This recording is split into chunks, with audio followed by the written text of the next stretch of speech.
Assalamualaikum warahmatullahi wabarakatuh. Alhamdulillahirabbil alamin. Segala puji hanya bagi Allah yang telah mengkaruniakan kita nikmat Islam, nikmat iman dan nikmat sehat. Sehingga kita semua bisa bersama-sama belajar dan berkumpul, berinteraksi dalam rangka mempelajari Al-Qur'an. Tidak lupa salawat dan salam kita aturkan kepada junjungan kita, Nabi besar, Nabi Muhammad Sallallahu Alaihi Wasallam.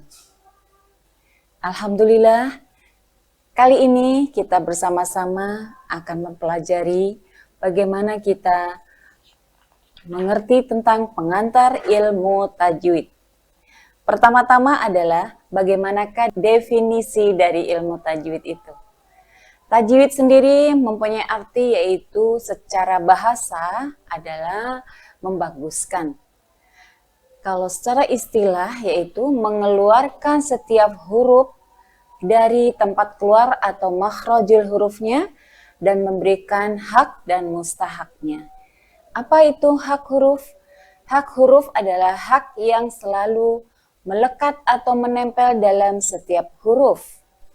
Mustahak huruf apa? Yaitu sifat yang hanya muncul sekali-kali ketika huruf itu bertemu dengan huruf yang lain. Dan itulah makna dari tajwid, yaitu mengeluarkan setiap huruf hijaiyah dari tempat keluarnya dan memberikan hak dan mustahaknya ketika kita membaca Al-Quran. Kemudian apa ya hukum pelajarinya? Hukum mempelajarinya yaitu ada hukum fardu kifayah dan fardu ain. Maka itu hukumnya fardu kifayah. Namun kepada kita untuk setiap orang Islam itu adalah fardu ain karena wajib bagi kita untuk membaca Al-Quran sesuai dengan kaidah tajwid. Kemudian kita beralih berikutnya yaitu menurut Ali bin Abi Thalib. Apa itu tartil? Yaitu tartil adalah membaguskan pengucapan huruf dan mengerti di mana tempat-tempat wakaf. Sehingga kita ketika membaca Al-Quran tidak berhenti di tempat yang tidak ada tanda wakaf atau pada tempat-tempat yang belum sempurna wakafnya. Ya. Kemudian kalau menurut Ibnu Katsir, apa itu tartil?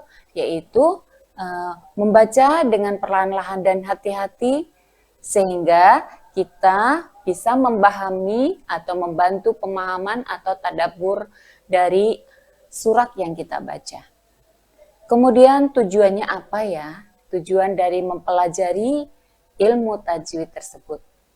Jadi tujuan dari ilmu tajwid itu adalah menjaga lidah kita dari kesalahan, sehingga terhindar dari kesalahan. Di mana kesalahan dalam membaca Al-Quran itu ada dua, yaitu yang pertama kesalahan jali atau al-lahnul jali, kesalahan yang jelas. Yang kedua adalah al-lahnul khafi, yaitu kesalahan yang samar. Kesalahan yang jelas adalah salah pengucapan lafaz yang merusak teori dan maknanya.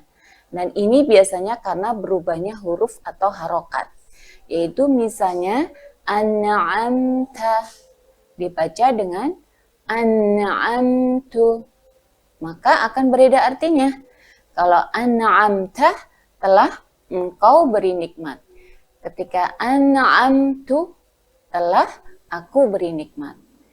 Kemudian berikutnya yaitu yang tentang kesalahan yang samar atau kesalahan khafi. Kalau kesalahan ini yaitu salah dalam pengucapan lafaz sehingga merusak teori bacaan, ya. Walaupun makna bisa rusak atau tidak, tetapi tetap ini merupakan sebuah kesalahan yang samar. Yaitu yang bagaimana? Yaitu yang apabila kita kurangnya dalam membaca dengung. Harusnya dia dibacanya 2 harokat, dibaca 1 harokat. Atau mungkin juga yang mad jaiz munfasil harusnya dibaca 4 atau 5 harokat, kita bacanya pendek. Nah, seperti itulah contoh dari kesalahan yang samar atau khafi. Ya. Berikutnya ada beberapa tingkatan dalam tempo membaca Al-Quran. Yang pertama adalah tahqiq, ya. Kemudian ada hadar, dan kemudian terakhir adalah tadwir. Ya. Kalau tahqiq ini membaca dengan tempo yang lambat. Kemudian kalau yang hadar adalah membaca Al-Quran dengan tempo yang cepat. Kemudian yang tadwir adalah membaca Al-Quran dengan tempo yang sedang antara tahqiq dan hadar. Alhamdulillah, sampai di sini pembelajaran kita untuk kali ini. Kita akan lanjutkan pada sesi berikutnya.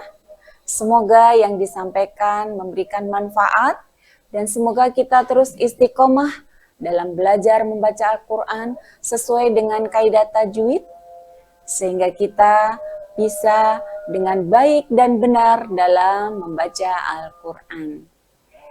Assalamualaikum warahmatullahi wabarakatuh.